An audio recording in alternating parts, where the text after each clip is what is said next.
To this day, I have zero problem saying that the N64 is my favorite console. But if the N64 is king, then this is the crown.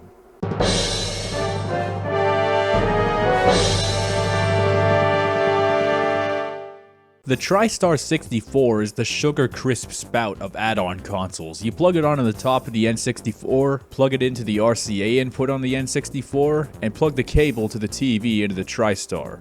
It bears an eerie resemblance to the Sega 32X. And unfortunately, just like the 32X, it requires its own power adapter, which just fucking sucks.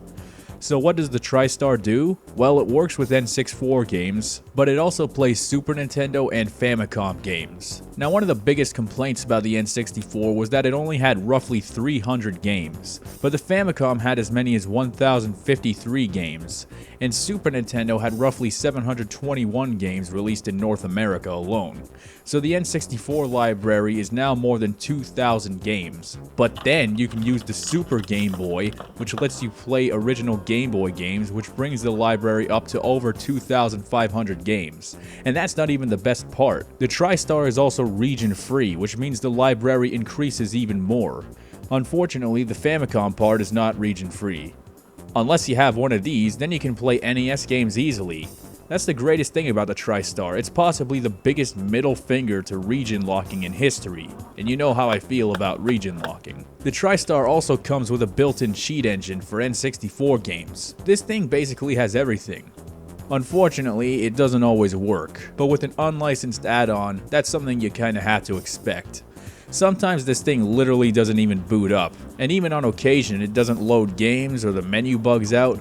As an unofficial console, you have to expect this kind of thing. Still, considering they cost hundreds of dollars now, it's pretty risky. I was fortunate enough to get mine earlier and cheaper, but now they cost as much as $600 or $700.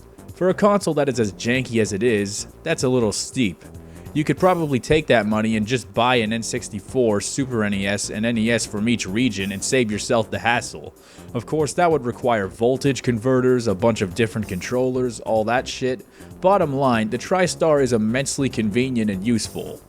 When it works. Otherwise, there's probably better, more cost-effective options. But if you're a collector and you like that sort of shit, it'll probably be worth your while. As for whether or not it's worth your money, well, that's up to you. In any case, it's certainly better than the 32X, because leave it to people who don't work for Sega to do Sega stuff better than Sega.